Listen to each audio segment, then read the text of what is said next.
Welcome to the Twisted Mirror. Before we start the show, I have a quick favor to ask. Can you go and subscribe to Twisted Mirror's YouTube channel? I actually started that a while back and kind of went dormant for a while, but with Google Podcasts going extinct, I finally linked up the RSS feed, so all the episodes are up there. But specifically, I don't have a good URL for it. It has like 10,000 letters because you need 100 subs to get a custom URL. So even if you're not going to use it for Twisted Mirror, even if you could just subscribe so that I can get to 100 and I can have like an actual URL I can share, that would be really helpful. So yeah, you can just plug in Twisted Mirror in YouTube, or the indecipherable URL will be in the show notes. I would really appreciate. I would really like to get to 100, and I do have content plans for YouTube that will be exclusive to YouTube, some more video stuff. But I do want to at least have a decent URL before I go there. And let's see what else. Oh, yes, a quick thank you to the patrons who help me produce the show. And something a little different we're going to be doing now is I have been making behind the mirrors, which are basically where I go through the thought process or origins of each story. And I have been doing that for the back catalog as bonus episodes. But from this point on, I will be doing them as after shows for current episodes. So, for example, the conversation will have an after show behind the mirror that will be uploaded with the original episode, or already was because they get their episodes early. And that will be ongoing for the $5 and up patrons on Patreon. And if you could please rate and review the show, I put a ton of hours into producing this content, and any positive ratings and reviews really help because it helps the algorithm, I think, decide who they're going to show the show to. If you like this, you'll like that kind of thing. Um, there's a whole mystery behind that, but I know it helps because when I get like a string of reviews, I do see my listens go up. And also sharing the show on social media or with your friends is a big help. I am just a one-woman show. I have a marketing budget of $0. So the only ways the show really gets out is through word of mouth, mainly people finding it on places like Apple Podcasts or Spotify, and then my occasional guest appearance on another show. So I'm very limited in how I can get the show out there. So if you can share the show, if you're a fan, if you have friends that like that like the kind of content that you like, I'd really appreciate it. And finally, you can stay in touch with me between the episodes on TikTok, Instagram, or Facebook. The links to all that and merch are at twistedmirrorpodcast.com. Now, let's go glimpse into the mirror, where the reflection we see is often so close to our reality. It can be hard to tell the difference between the two.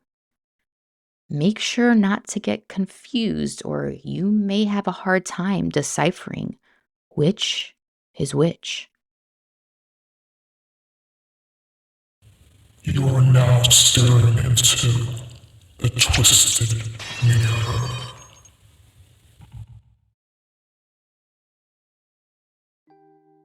Secrets are no fun. It's an old little playground rhyme, but its simplicity holds a valuable life lesson. One of the heaviest things you can hold is a secret. There's something about the human soul that does not like to tuck things away in the shadows, where they can fester. If you hold on to one long enough, a secret becomes part of you, a tiny dark smudge on your soul. It's in our nature to want to purge it, to wipe that spot away, and when you can't, it sits there inside of you, slowly taking up more and more space. I can think of one thing, however, that can be worse than keeping a secret, and that's being left out of one by everyone you love. secrets hurt someone. Of all the things that bring me back, it's the smell. Most of all, like that old mop smell. Bleach mixed with water. Sometimes the errant whiff of BO or cologne. It's the lights too, bright and hard. The sounds, murmurs, garbled announcements over the PA system. The racing footsteps and rolling wheels of attorneys shuffling around their paperwork and suitcases, running to meet their clients for a quick debrief before they're called. There is no warmth inside the brutalist structure, even when the sunlight beams through a floor-to-ceiling window as people wait to be called to see a judge. It's swallowed by the oppressiveness of the place. Most people aren't here because they want to be, save for the couples coming to make things legal and the rare foster-to-adopt success story. No, you're here because you got a jury summons or a DUI, or you didn't get money when you were supposed to, and you need to get the law's help in sorting all that out. Or you're just a kid, sitting in a chair that's too tall. Every time I walk through the metal detector and the smell of the place hits me, there's an image that always appears in my mind's eye. I'm looking down on two little legs, swinging back and forth, frilly socks poking out of dirty white tennis shoes. A kid, waiting for grown-ups to decide what to do with her. The disposable. A spare child. No one's responsibility in particular any longer, but in a roundabout way, everyone's responsibility. Everyone chipping in a fraction of a cent to provide for her.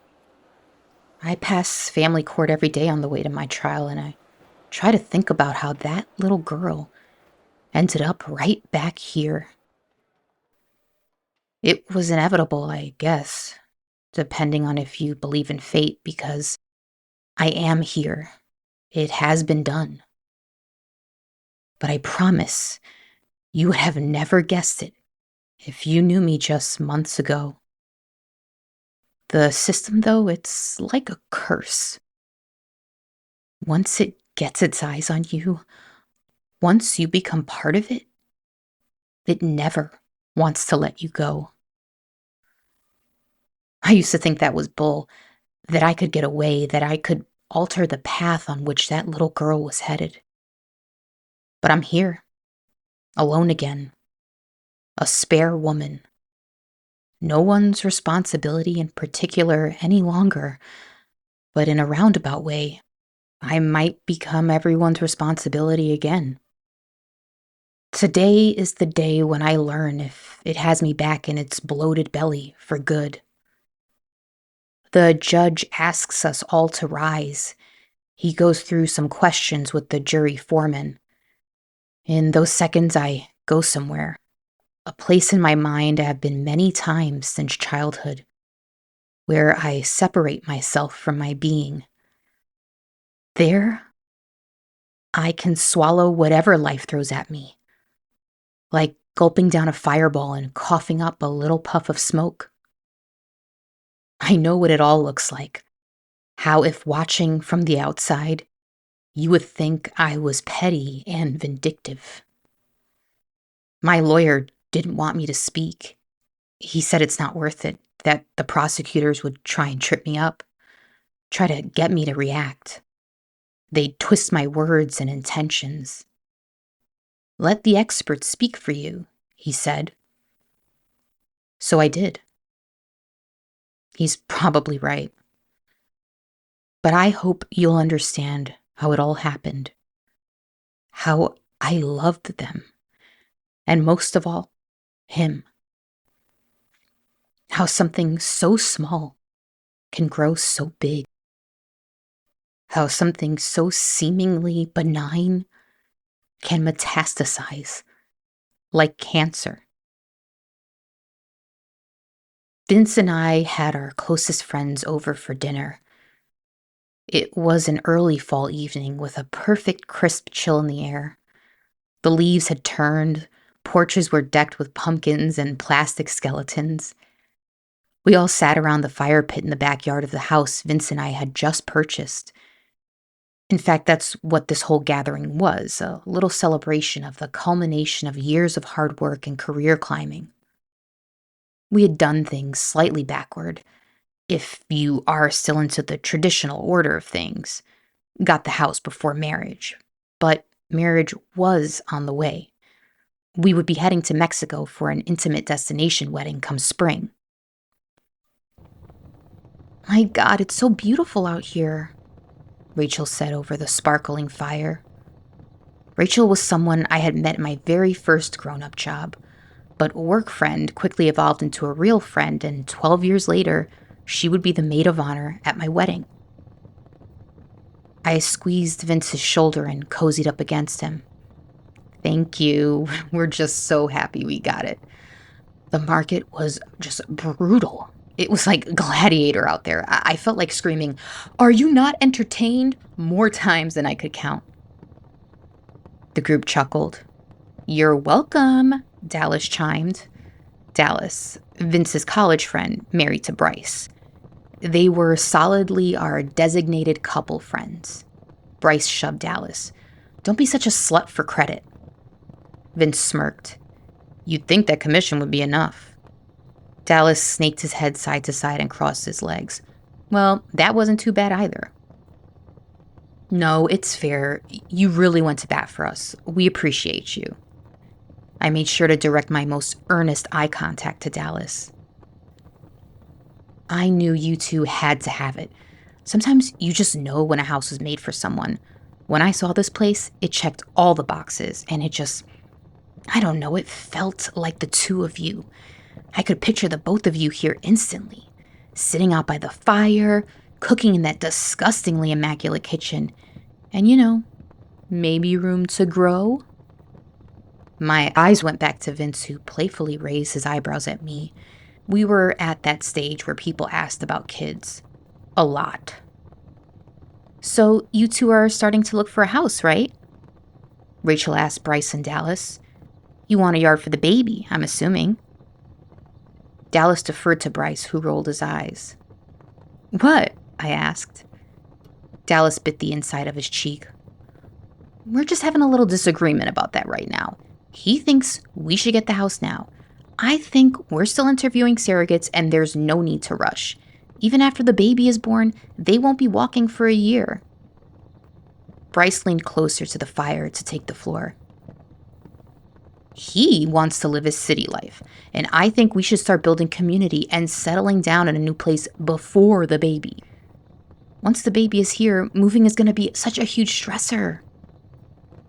Vince sipped the last of his wine before looking at Dallas. He has a point. "Yes, moving is stressful, but I do this for a living. I can have our stuff packed up and moved out of the townhouse in no time." "Say that when you're sleep deprived and covered in baby farts," Bryce quipped. "Maybe just keep an eye out, and if you find the one, take it," Rachel, the diplomat, continued. "The good news is you both won't be pregnant, so that might be a good middle ground. You can move out while the bun, or buns, are in the oven, and Dal, you'll get to squeeze every last ounce out of the city life." I noticed Rachel's cocktail had run dry, signaling it was a good time for the final course. Feeling the natural break in the conversation, I stood up. "Speaking of buns, I'm gonna go get the dessert. Guess what we're doing?" I pointed at the fire. Bryce's expression lit up behind the wavering orange glow of the fire pit. "S'mores?" Vince glowed with pride. "Not just any s'mores. She goes all out. She calls them adult s'mores." Dallas tossed his hand back exquisitely. "Fancy." Vince reached for my hand, his gentle grip dangling off my fingertips. "I can help bring it out." Vince was a gem of a partner, handsome, smart, and always willing to lend a hand. But I have always been particular. If I'm doing something, I like it a certain way, at my own pace, and sometimes an extra hand just gets in the way. No, you stay. I've got the cart. I can bring it all out myself. The glinting flame caught the golden hues in his brown eyes as he secretly winked at me, letting go of my hand. As I walked through the sliding doors from our architectural digest worthy backyard into our pristine new chef's kitchen, I took a moment to appreciate it all. Someone like me was not supposed to have these things, this life, that fiancé. I was born from trashy people, abandoned by those trashy people, and yet somehow I had found my way into this life of fine wine and fire pits by the pool, successful friends that were like family, and a loving, soon to be husband. As I placed the artisanal handmade flavored chocolates on the wood plank, I thought back to how a Hershey's bar had once been as precious as gold to me. Little folded cards next to each pile of chocolate indicated darkness levels or flavor. I took the marshmallows I had custom made using real marshmallow root and added them to 4 decorative stone bowls, each for a different flavor as well. I stuck little wooden spikes, labeling the flavors, into the marshmallow bowls. Finally, I walked to the pantry and pulled out a twee paper bag, jumbo graham crackers from the local bakery, made just that morning. I added the spread to the rolling cart and carefully placed each stainless steel roasting stick symmetrically on the tray. The French press of the $35 per bag imported coffee I had going was just done steeping, and I pressed down the plunger. I added that to the cart with 5 mugs from a gorgeous set Rachel bought for us as a housewarming gift. I added the printed paper napkins I had picked up from the local stationery shop and the fixings for the coffee, along with some elegant silver stirring spoons. I liked nice things, don't get me wrong, but this wasn't about showing off. I splurged on those I loved. The attention and care I gave to the spread was more for the recipients than for myself. I had spent much of my adult life learning how to express myself with my words, but always found that difficult. These were the things I did in place of that. As I admired the finishing touches on the adult s'mores tray, making sure no detail was forgotten, I glanced up and out the window. The 4 were deeply engrossed in conversation. I watched as they leaned in close, the wild flames of the peaking fire blocking the nuances of their lips. There was an intensity that belied the tone of the night so far.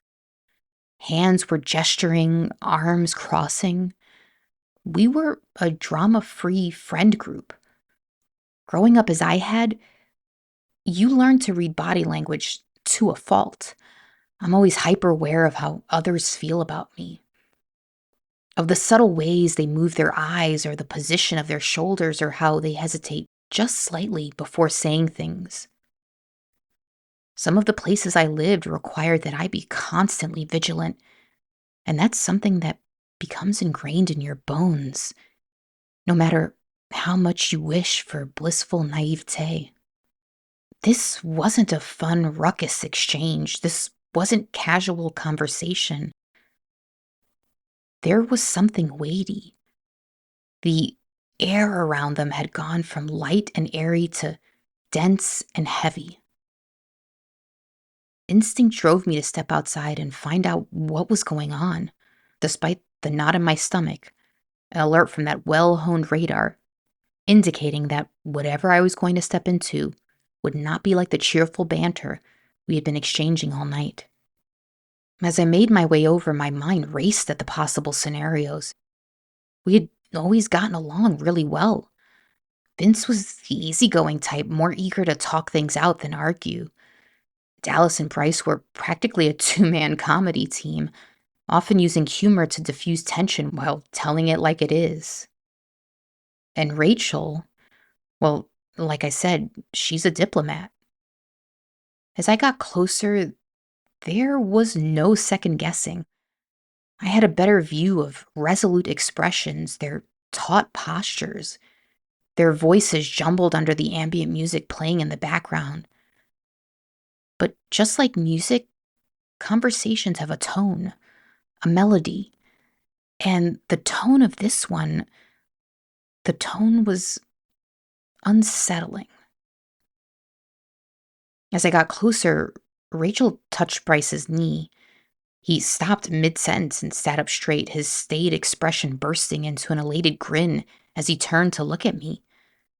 Like a conductor leading an orchestra, his body language halted the conversation at once. As if one organism, their tight postures loosened, their focused glares softened into smiles. Vince leaned back in his seat and turned to face me. "Hey, hon, need my help?" Is everything all right?" Vince shrugged. "Yeah, everything's good." It didn't ring true. There was a performative stillness as I scanned the group. The undulating warm glow on their friendly smiles reminded me of jack-o'-lanterns, as if their expressions were carved on their faces as opposed to coming from within. "Are you sure? You all looked really tense. What's going on?" Dallas waved his hand. "Oh, nothing, sweetie." "Okay." I looked over at Rachel and her eyes averted mine. Vince stood up. "Let me help you finish prepping the dessert." I caught Bryce's eyes quickly flashing over to Rachel's and back. "It's all done. I was just coming to clear the area." I didn't like the feeling I was having, like there was a secret I was not privy to. "Let me do that." Before I could insist, Vince was grabbing the empty glasses around the fire pit. This was not a group prone to extended silences, or at least the silences were so comfortable they went unnoticed. Usually we laughed and made side comments and kept things moving. We were all so busy that when we got together to catch up, we couldn't shut up. And yet that stiff faux calm persisted. Most of us were salespeople in some form. As a salesperson, and sure, due to my upbringing, I was hyper aware of the temperature of a room, as I am sure they were too. Oblivious? I was not. Despite the performance of okayness, things felt off, and I knew they felt it too. When I had left the circle minutes ago to prep dessert, we were in easy spirits. It was as though I had left and everything shifted off its axis. As soon as Vince and I made our way into the kitchen, I figured he would fill me in. In fact, I was sure he would be itching to. That was what kept me from pushing the matter any further. I knew I could just get the lowdown from Vince in private. We told each other everything, after all. "Tosh, that looks amazing." Tosh is me, short for Tasha, but you probably know that by now. Vince tried to reach for a marshmallow and I slapped his hand. "You are not messing it up before it even gets served." Normally, that would have been executed more playfully, but I was feeling insecure about what had just transpired, and by the fact that he was going to force me to ask again instead of volunteering the details. He put his hands up to defer to my authority over the spread. "So, are you going to tell me what that was all about?" What was about?"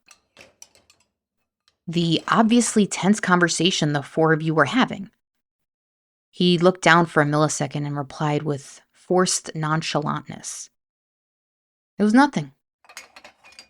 "Okay, so if it was nothing, why won't you tell me?" "Because it's not worth discussing." "Why don't you tell me and I can be the judge of that?" He ran the sink and rinsed out the used glasses. It was nothing. It didn't look like nothing. Tosh, come on. Can't we just enjoy the beautiful night we're having? I looked out the window again. Rachel, Bryce, and Dallas's energies had reset as if whatever I saw happening had washed away. I felt I had to drop it. We were hosting, and I could only push things so hard before I'd risk permanently souring the mood. I tried. I really tried to let it go throughout the rest of the night. But there was this ringing deep inside my thoughts. All the laughter, the recounting of stories from the past, the moaning as they bit into their gourmet s'mores. They were all absorbed through the filter of this haze, this sensation deep inside my brain that there was more going on than they had let on. I was quieter than my earlier self, deciding to take in conversation rather than engage. Obviously, my input wasn't important anyway. But even then, I was doing less listening to them and more to the voice inside my head, searching for an explanation. It ate at me the entire rest of the gathering. The more I tried to purge my mind of the whole thing, the denser the fog clouding my thoughts became. At the end of the night, I reciprocated their heartfelt hugs with my shallow embrace. No one asked if I was okay. No one asked why I was being quiet. It was as if everything was normal and it was all in my head. Or they hoped I'd let it go. As Vince and I cleaned up, I continued to keep to myself. But inside of me, a nonstop monologue ran in endless circles. What if it was nothing? What if you misinterpreted their body language? If it was nothing, why wouldn't anyone just tell you? Are you even entitled to every conversation they have? Shouldn't Vince share everything with you? Isn't that what it means to be devoted to each other? How could he have a secret with your best friend that you aren't even a part of? They were acting shifty, weren't they? Should I press the issue with Vince again? Is he cheating? Is there some sort of surprise they're planning? No, they were too serious. You're the odd woman out. They were talking shit about you. Vince was defending you against him, and he didn't want to hurt your feelings by telling you. Maybe he was shit talking about you too. By the time we were in the bathroom getting ready for bed, my head was pounding. The unresolved questions were trying to make their way out by force. I just couldn't drop it, not without some genuine acknowledgement that something of importance was being discussed. I asked Vince over the spray of his shower as I rubbed my face with my PM moisturizer. I aimed for coy this time, hoping I'd appear less intense. I know my intensity can be off-putting sometimes. So, are you finally going to tell me what you were all talking about? Vince's silence validated all my uneasy feelings. Did you hear my question? Maybe he couldn't hear me over the shower, I hoped. No answer again. This time he cut off the shower. I don't know if he had already intended to or if the question itself made him cut it short. He stepped out of the glass stall and stuffed his head into a white fluffy towel, rubbing vigorously before wrapping it around his waist. I watched him, making sure he felt my anticipatory gaze. Are you ignoring me? No, Tasha, I'm not ignoring you. It sure feels like it. Vince slicked his wet hair back with a sigh as he rubbed the fog away from the mirror. I'm not. Well, then acknowledge my question. When I ask a question, I expect to be treated like a human being. I have answered, Tosh, several times already. No, you have responded, but you haven't given an answer. You keep saying it's nothing, but if it's nothing, then why can't you just tell me? Because it was nothing. I don't even remember what we were talking about. I crossed my arms as I made eye contact with Vince through the mirror. Your memory is sharp as a tack. Now it just feels like you're lying, like you're hiding something. Vince shook his head. Are you serious right now? Yes, I am. It was nothing just doesn't ring true. If you were talking about fucking Care Bears or the weather, you'd remember and you'd just tell me. So it makes me think something significant is being kept from me. Wow, are you going to interrogate me all night? Are you going to keep dodging the question? Vince whipped around and leaned back on the bathroom vanity. This time it was his turn to cross his arms. Have I, in the years we have been together, that I have known you, ever given you any reason to think I would lie or hide something from you? Honestly, he hadn't. If Vince had anything, it was character. But the way he was acting, it wasn't Vince. Vince was forthright. We were each other's sounding board. There was nothing we didn't confide in each other, or so I had thought. How could it be that not only did he not want to tell me whatever it was they were speaking about, but that he had chosen to have this exchange with others, however important they may be to us, over me?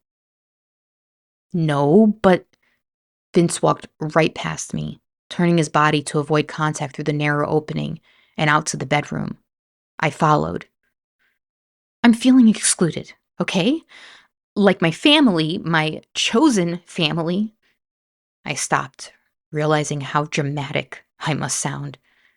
I just don't understand why you won't tell me. Because it was nothing. We were just talking. I don't know what you think you saw.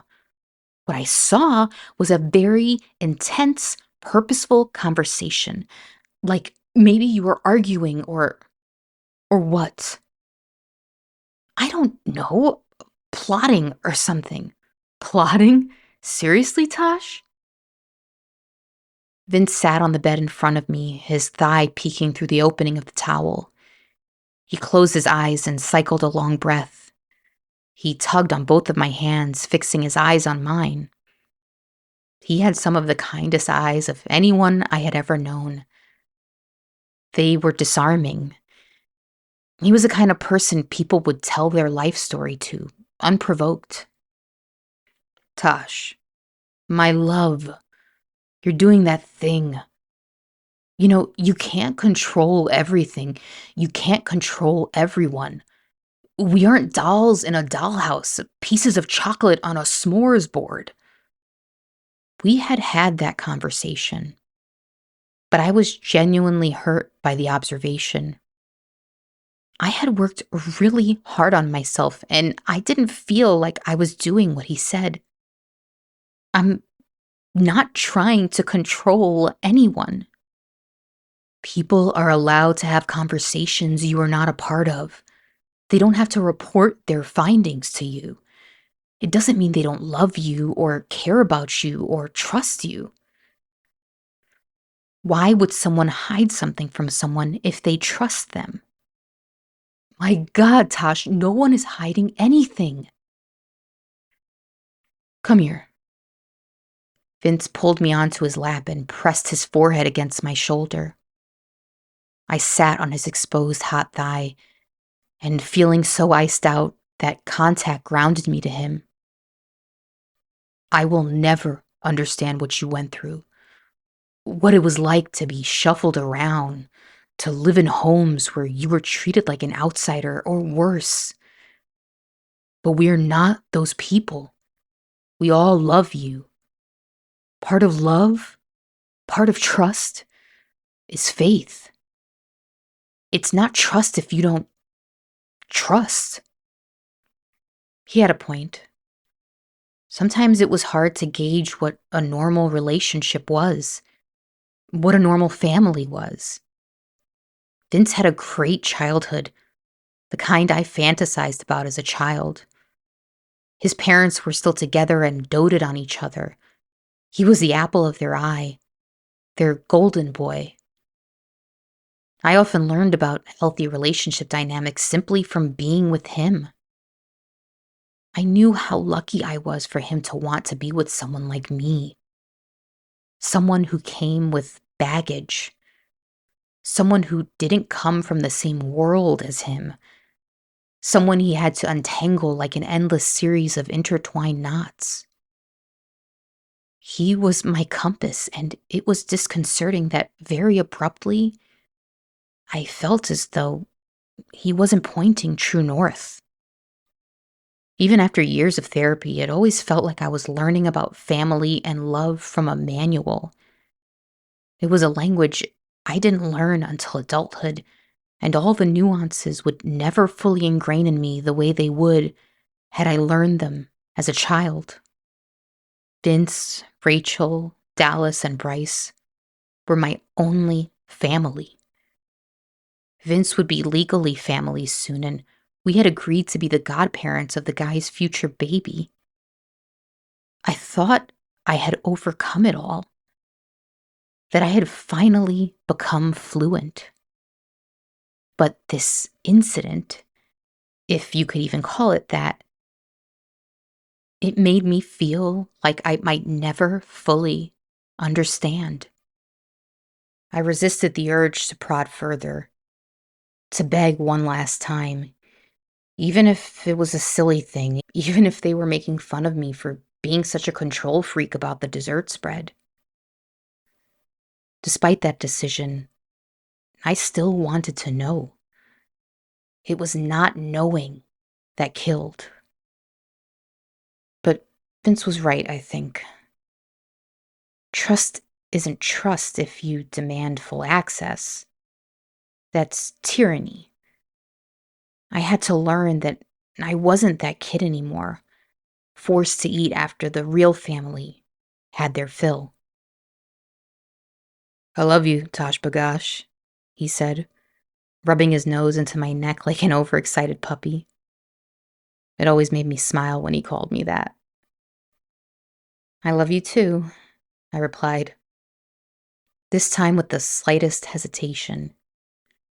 He might have felt the recoil, might have thought I was feeling ticklish. I didn't sleep much at all that night, or the next night, or the night after that.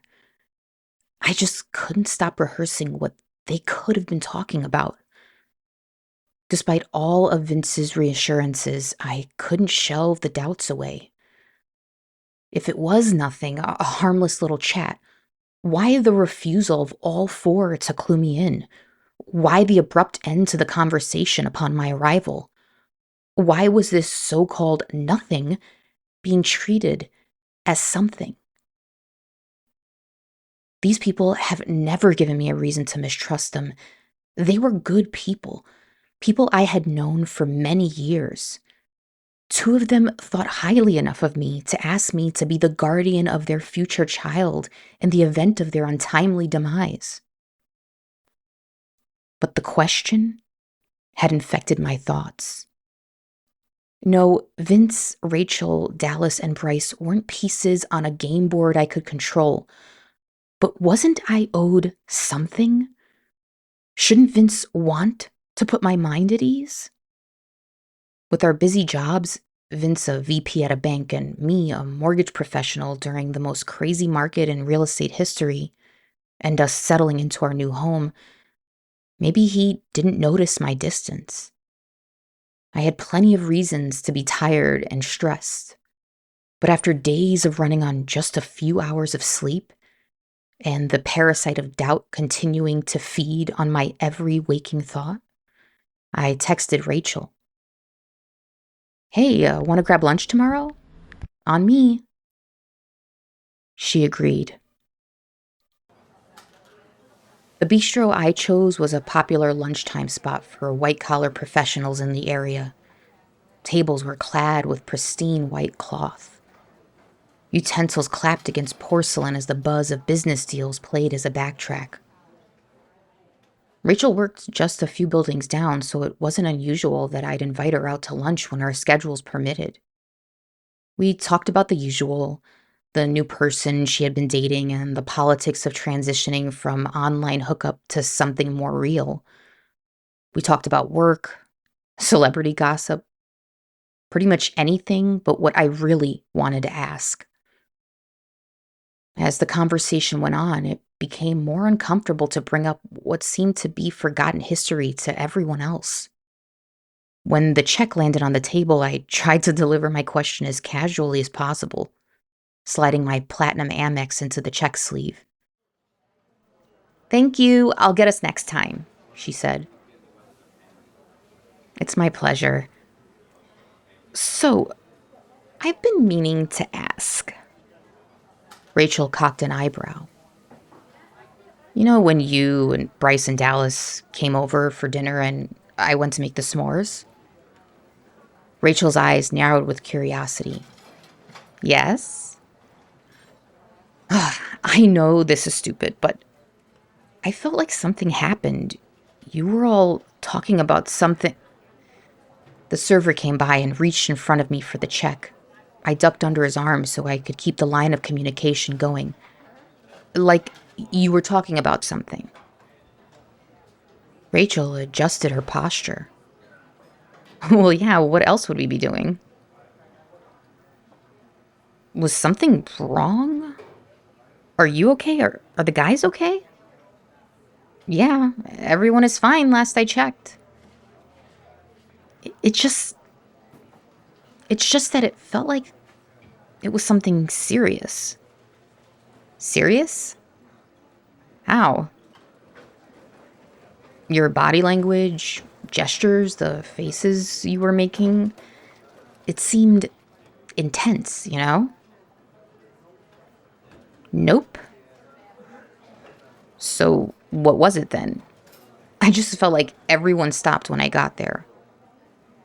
"Well, yeah, you came up to us and we stopped because we thought you were going to say something." "Right, but what I'm saying is I felt like you all didn't want me to hear something."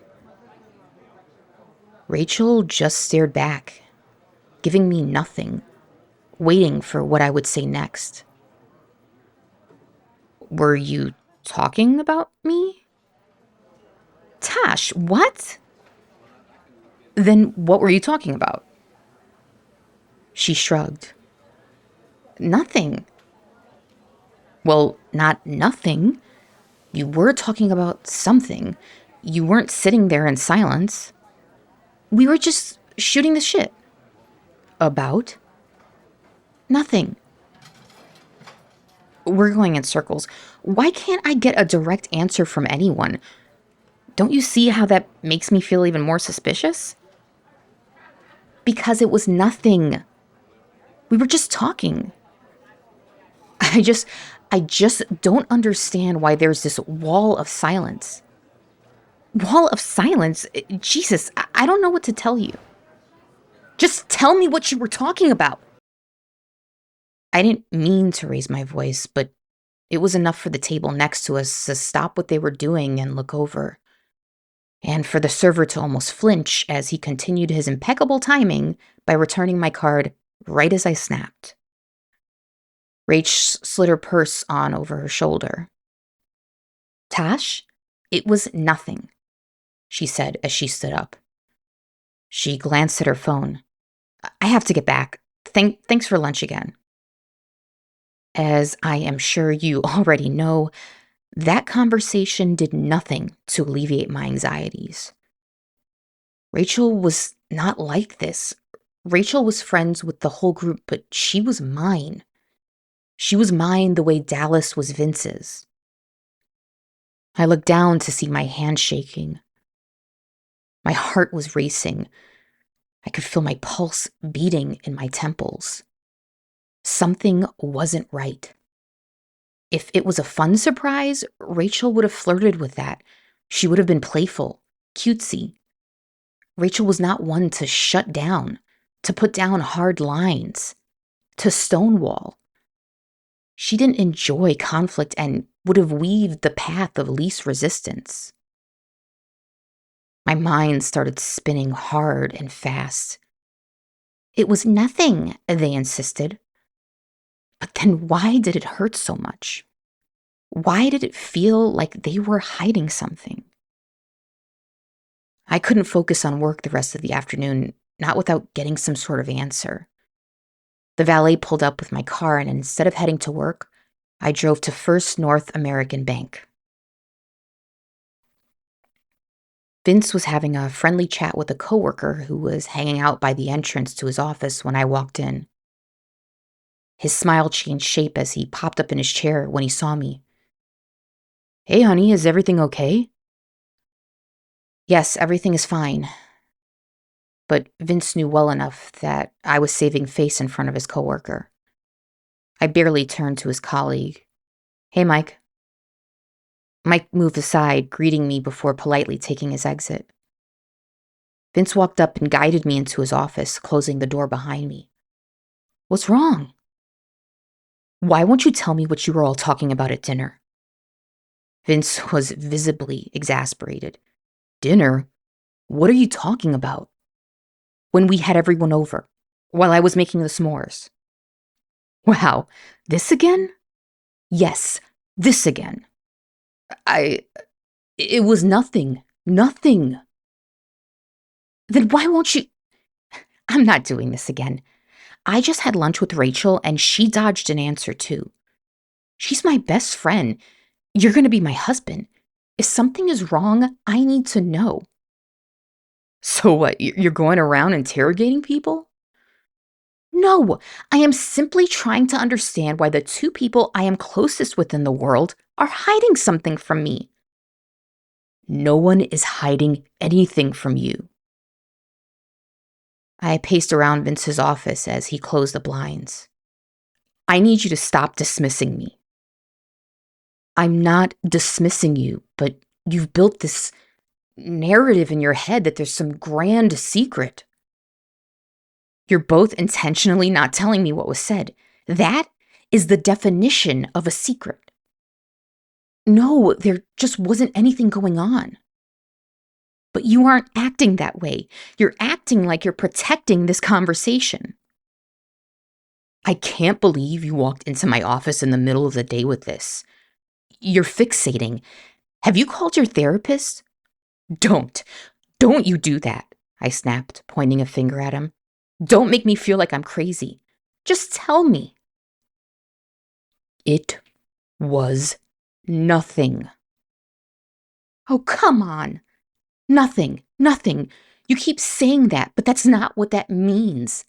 I saw you. I saw your faces. I saw your lips move. It is physically impossible that it was nothing. I'm not some idiot you can dismiss." "I don't think you are an idiot, and I am not dismissing you. There's just no there there." "Why are you doing this?" My eyes stung as I held back tears. Vince and I had disagreements before. Any couple does. But this felt different. Vince was my rock, the stable foundation on which I erected my life. And it felt so suddenly that the earth beneath me was shifting. "What am I doing, Tosh? I'm here, working, for us, to help provide this amazing lifestyle we live. And you're accusing me of what? What, Tosh?" "That's the thing. I don't know. I just want you to tell me." "There's nothing to tell." I can't believe this. I can't believe this," I muttered to myself. Vince reached out for me. "Tosh, come here." I drew back from his reach. "No, don't do that. Don't treat me like I'm some damsel who doesn't understand herself. I know you're all lying." "I think, and I'm saying this from a place of love, I really think you should call Dr. Oman." "Unbelievable," I snarled. Then I yanked the door open. "Tosh, Tosh," he hissed. I marched out of the bank, torn between playing it cool and bursting into tears in the middle of the lobby. I couldn't even make it to my car before they started to flow.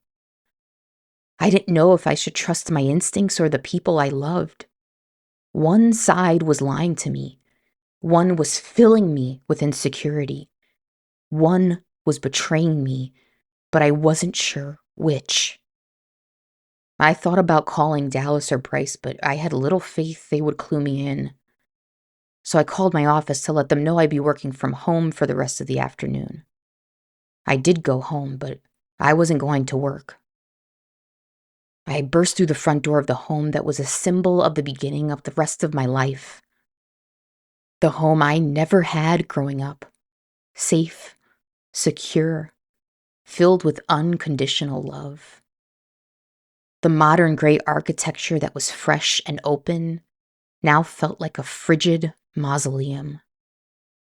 I ran upstairs to Vince's office and did something I never thought I would do. If you had asked me the night before, I would have told you I would never. I logged into his computer. I had the password. After all, there were no secrets between us, I thought. I looked through his emails, his texts, credit card statements, his social media accounts. Nothing.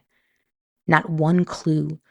Not one piece of knowledge tucked away that would illuminate the circumstances.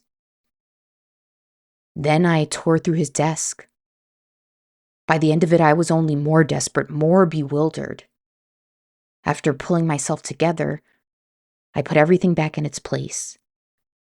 Just because there was no evidence, it didn't mean that I was wrong, that they weren't keeping something from me. Maybe whatever it was had been kept as whispers between them.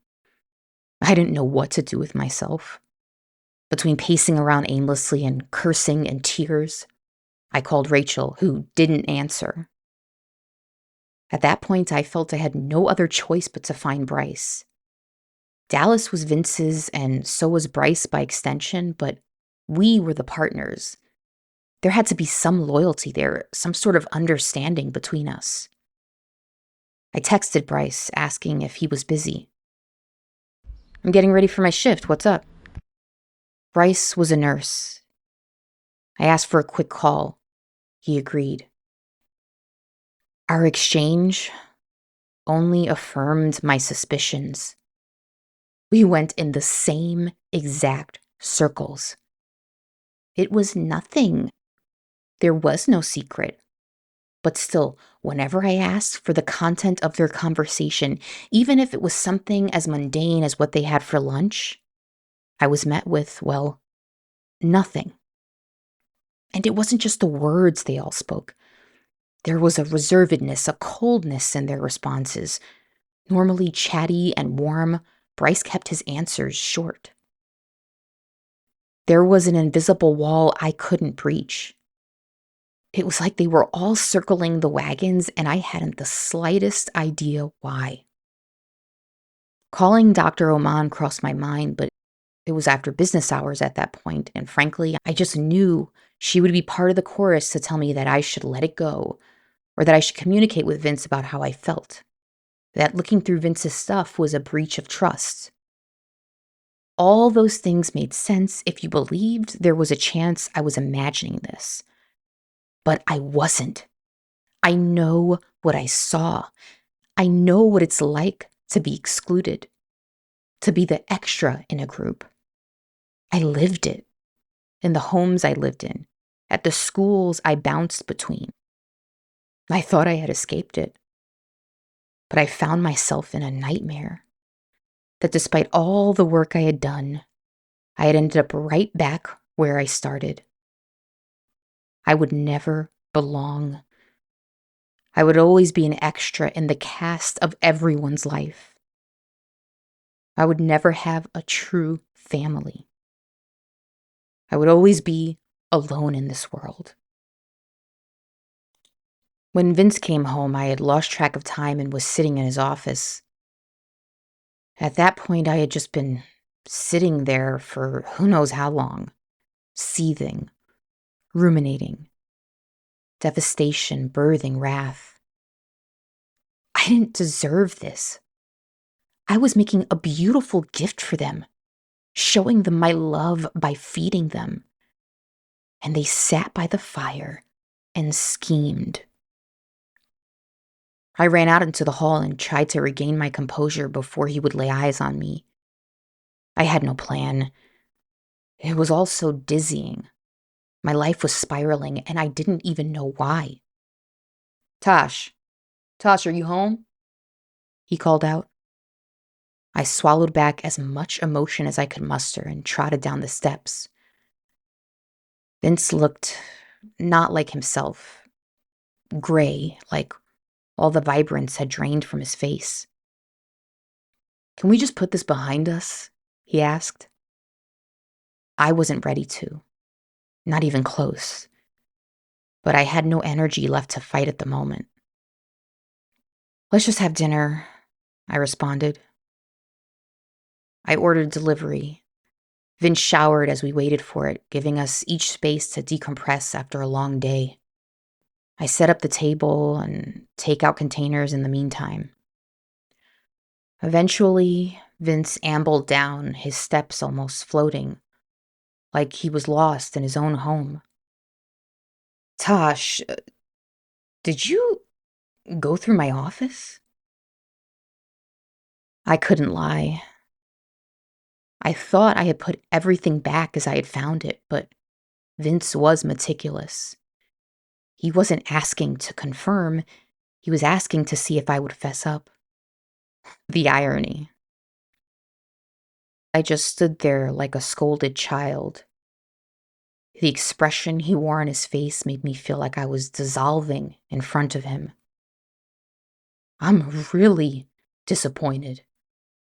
That's a huge betrayal. What has gotten into you? I'm sorry. I felt awful. I genuinely did. What else was I supposed to do? You're all icing me out, making me feel crazy, invalidating my feelings. Tosh, my God, nothing happened. I'm not going to do this. I'm not going in circles. If you cared, if you truly loved me, you would just tell me. Tell me what the conversation was about. Vince received a text. His eyelashes fluttered in disbelief as he read it.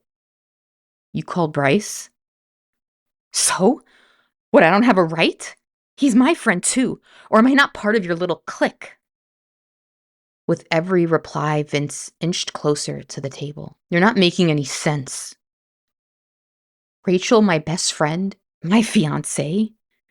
You all looked so serious there around the fire. Like it was important, like it mattered. What is it? Are you two fucking? Did you get busted? Oh my God, how could you even ask that? Then tell me! The look in Vince's eyes. His body went stiff, his face white. People say that, how someone's face changes color. It almost sounds like it's just a figure of speech, but when you see it, it's so clear how the blood, the life force that runs through us that we take for granted, how it just drains away, leaving behind a ghost. It's unnerving, unnerving enough to stop me dead in my tracks. Vince cautiously looked down, using just his eyes. The rest of him was so still. Panting, my face hurting and sore from all the tears. My swollen eyes followed his line of sight. In my shuddering hand was a knife. I must have grabbed it from the table. I was holding it an inch away from his collarbone. I didn't know, I swear, I didn't know. Uh, um, I couldn't piece the words together. Vince used the lull to quickly grab my hand and attempt to yank the knife away. I know I should have let him. I know I shouldn't have resisted, but it was like a reflex. I didn't know what he would do with it. I didn't trust anything anymore. It wasn't much of a struggle. Vince is much bigger than me. Once he got it out of my hand and stepped back, the look in his eyes,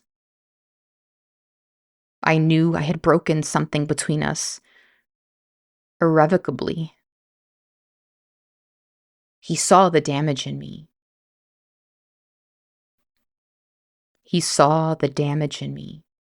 The reason people like him with nice families avoid people like me. No matter how much we polish ourselves, the tarnish remains. Vince held up the hand holding the knife between us, pointing a finger up, a gesture to tell me to stay put. I did.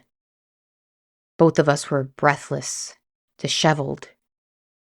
He carefully used the other hand to look at his phone, alternating his gaze between me and it like I was some sort of feral stray he couldn't turn his back on. As he dialed 3 numbers. Yes, hello. I need police at 8345 Stonewall Lane.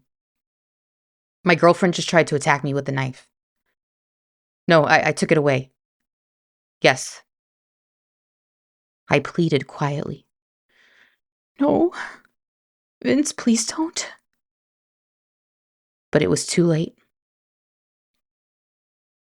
Vince was done. Looking through his things and ultimately the knife attack. So to be clear, I never meant to hurt him.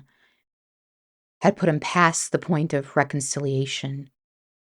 Very suddenly, I was dealing with lawyers. I couldn't even get a call back from Bryce or Dallas, and most devastatingly, even Rachel. I couldn't risk showing up to their homes or jobs, my lawyer advised, as any other charges or police reports would not help my case. My job got wind of my personal troubles and said I was not good for their image. So I lost that too. All the good years I gave them building their business was worth the piss I'd leave on their graves. Vince left the house we had just bought together. I stayed in its cavernous walls alone. I know I screwed up. I know I acted imperfectly.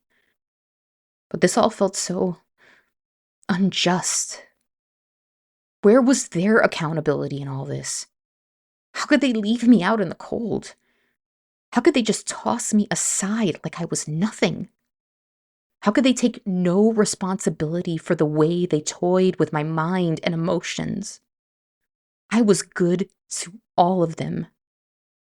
They knew how important they all were to me, that I didn't have anyone to fall back on like they did. I was left abandoned, alone with my thoughts, with that voice inside of my head that had told me that very night that something was wrong. The one Vince assured me spoke lies, but he was the deceiver. He said he loved me.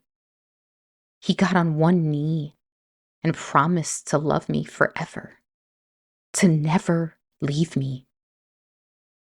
All I had now were the material things I had accumulated with Vince, many of which he was willing to leave behind, to dispose of, just like me. But like I said before, none of that really mattered.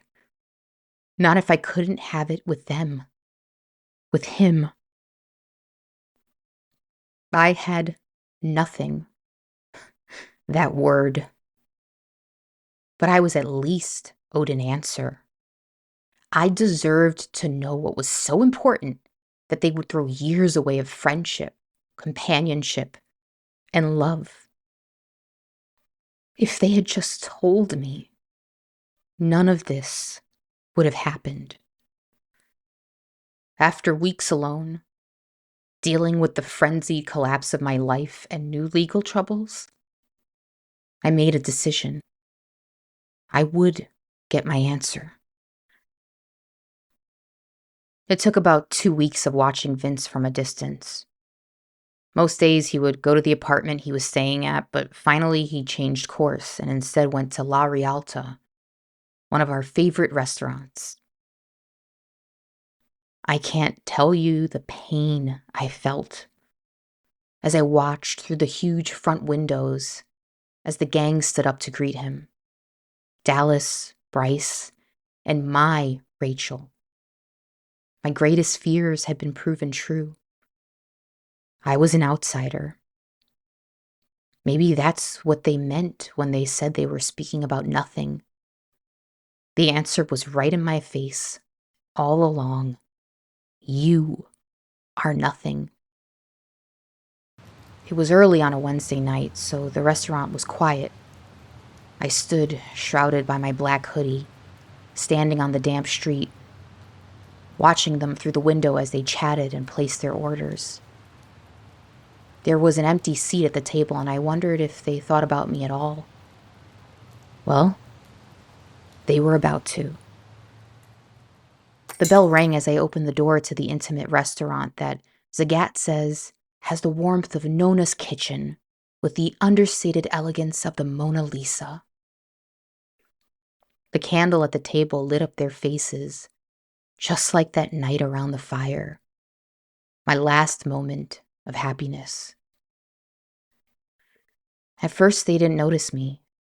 They were too focused on each other, and I didn't look like myself, swallowed by frumpy clothes.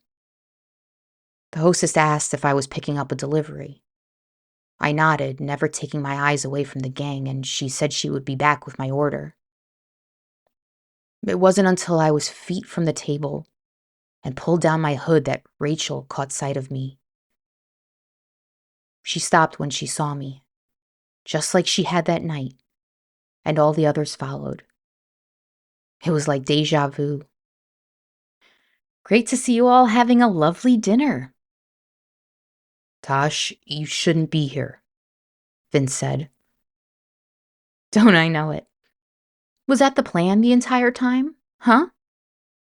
I shot a glance to Dallas, who shook his head, then Bryce, who looked away. What about you? My best friend? 12 years? 12 fucking years, and you couldn't even call me back? You're all cruel. So fucking cruel. Finch tried to reach for my arm and yanked it back. Was 5 a crowd? Are you there to be a shoulder for Vince to cry on because you could never keep a man of your own? Rachel stood up slowly. The sharp screech of the chair was like a knife carving into my skull. Tash, we're here for you. We're trying to figure out a way to help you. Help me? Help me by lying to me? By ruining my fucking life? You're all so fucking oblivious to people's pain. Your charmed lives with daddy and mommy to take care of every need. The second someone becomes an inconvenience, you cast them out because you don't know loyalty. You don't know what it's like for no one to care about you. That's not true, Vince said. You've ruined my life. Wasn't I deserving of another chance? You just left me. The lively restaurant was so quiet as we stood there for a few seconds of tense silence that I could hear something searing in the back kitchen. Vince waved his hand up to someone behind me, probably asking the hostess to give us a moment. I was out there watching you all. You were all having a blast in here. A bunch of old friends chumming it up. You don't care about helping me. They all stayed frozen, exchanging concerned glances. Still, no straightforward answer. It was that reticence that had slowly driven me to this point. Like they thought I couldn't feel their judgment. Like I was the one who was unhinged and they were completely faultless. Just tell me, I begged. Tell me what you were talking about. If you just tell me, I'll go away and you'll never have to see me again. You can all think I'm nuts. What you are all doing is psychological warfare. You don't even understand. Still nothing. Not one fucking word. Just tell me! A hand touched my elbow and I swung at it. The maitre d'. Don't you fucking touch me. Rachel, the only one standing, slowly made her way to me, I know you're all lying because if you weren't, you would just tell me what you were talking about, no matter how big or small. The cruelty, the absolute cruelty of leaving me out in the cold. Tosh, it was nothing. She tried to reach for me, I think. Maybe it was a performative, supportive touch, or she was trying to guide me out of the restaurant. But I swatted at her, just like I did with the maitre d'. The stillness in the restaurant, the rapt onlookers, the stunned men at the table, all at once erupted. Screams and mumbles, plates crashing, patrons running to the door, people shoving one another out of the way. Bryce ran to Rachel, who had somehow slumped down to the floor. He was pressing a napkin to her neck. I was floating like I was in my head, but not in my body. I looked over at Vince, the only person I could think of to help me. He looked empty. Dallas was screaming. I started to return to my body, feeling my pulse thudding like a heavy bass line. I felt my wobbly feet touching the ground, and then I felt something in my hand. There was a steak knife. Did I grab the knife? I didn't remember. Vince pulled on my wrist, and I didn't resist this time. The knife fell to the ground, the clanging somehow pierced through the mayhem in the restaurant. I looked back down at Rachel, who was lying down, cradled in Bryce's arms. In the mood lighting of the restaurant, the pristine white napkin Bryce held to her neck had become almost black. She held a hand on Bryce's forearm. Her eyes were bouncing around, but focusing on nothing in particular. Vince bear hugged me from behind. Why? Why, Tosh? There was a vacancy in his voice, like the spark that made him was snuffed. I knew now he was damaged for good, like me.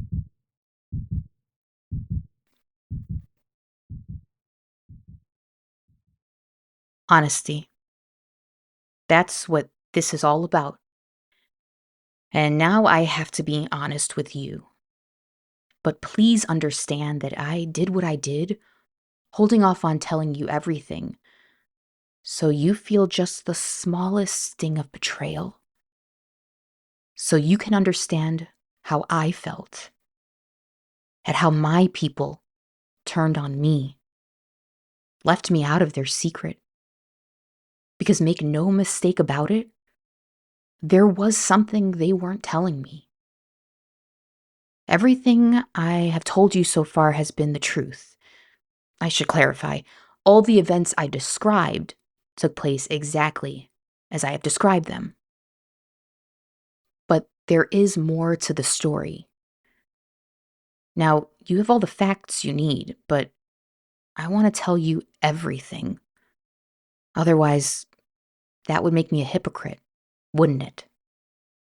Vince knew about my past, how my teenage trailer trash parents could barely take care of me, how I was found in my own filth as a tiny little girl, becoming a ward of the state, passed around from home to home, so often made to feel like I didn't belong, like I didn't even exist.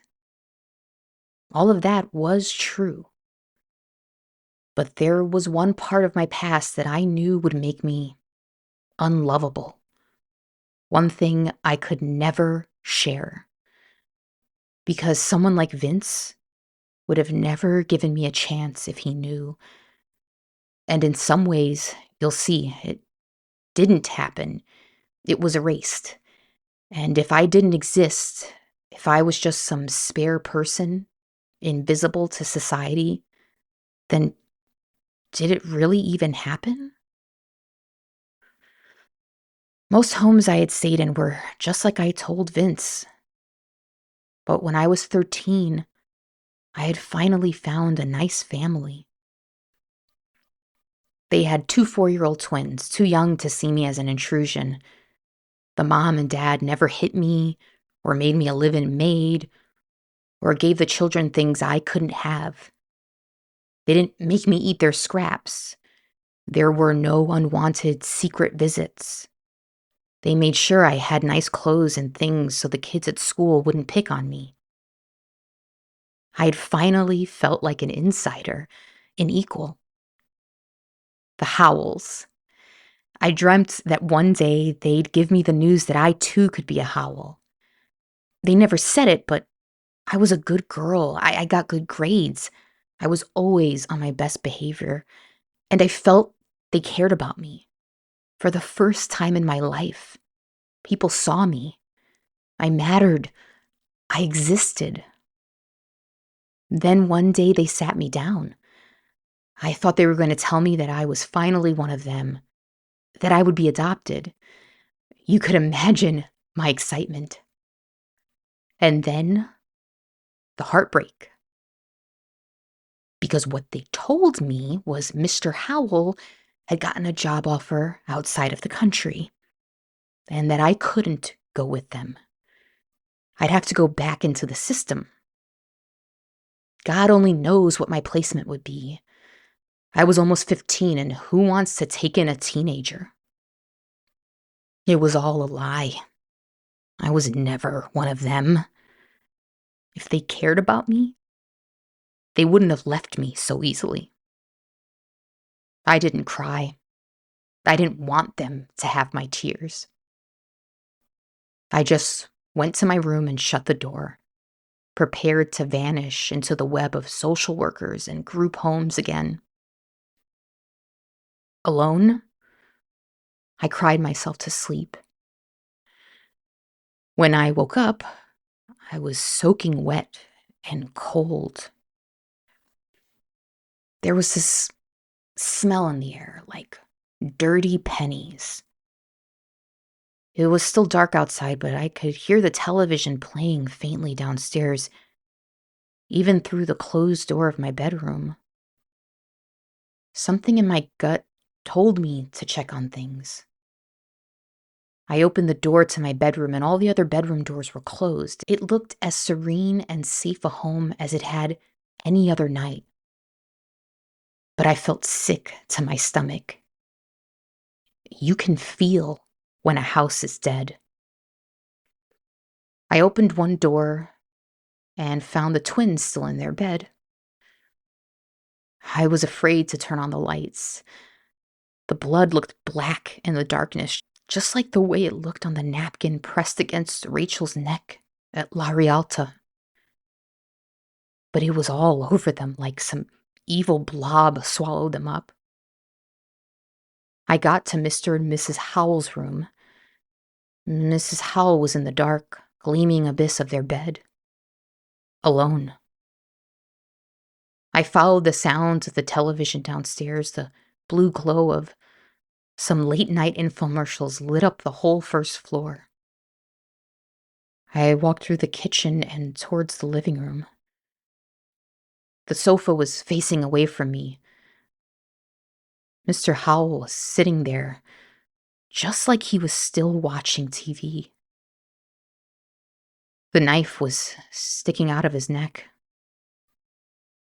I was just a child, a scared child, a child who had never known love. My attorney managed to appeal to the judge, who had mercy on me. I spent the rest of my years in juvie, but I was released at 18. My record was sealed, and I worked so hard to put it all behind me, to rebuild the life and family the Howells modeled to me, so that their deaths would not be in vain. And I thought I did. I really did. But I have to admit something else. About the restaurant. The story I told you, it's what I told my lawyers in hopes of being deemed criminally insane. They could tell the jury about my past, how ever since I was a child I have had a history of blacking out when stressed, particularly when I felt like I was being abandoned. That's the truth. When I pulled that knife on Vince in our home, I didn't realize I had. That's the truth. But this last time, I knew. I had lost it all already. I didn't have it in me to start over yet again. I tried. I really tried to build relationships, to give my all, to show I cared, to masterfully speak a language I was taught far too late in life. Just like the Howells, they all turned on me. My new family, my job, they all erased me. Once again, I became invisible. I ceased to exist. All I ever wanted was to be included. I had no other options. I tried to reason. I tried begging. But then I realized I would have to purge them of it. I would force them to answer for their lies, to unveil the secret that was worth destroying a person who would have killed for them. That type of loyalty goes both ways. And when you break it, you have to pay. They would share their secret, either with me in the restaurant or in a court of law on the stand. I was even offered a plea deal, but I refused because I wanted them to finally give an answer that was more than just nothing. But get this, I still don't know. When Bryce, Dallas, and Vince, my darling Vince, when they took the stand and were asked, what was the content of that conversation? They all looked right at me. The only time they looked at me throughout the entire trial and said they couldn't remember. Of course, that was a lie. They knew. They have always known. That was their way of giving me the finger. They would never tell. So as I stand here in the seconds before my fate will be read aloud, determined by a jury of my peers, my thoughts are not of will I be deemed insane or guilty or even miraculously not guilty. They are not of whether I will spend my life in a concrete cell, in a blindingly sterile facility, or out in the world floating aimlessly like a phantom. What haunts me now, and may do so until the day I have no thoughts, is that I will never know what they said around the fire on that brisk fall night.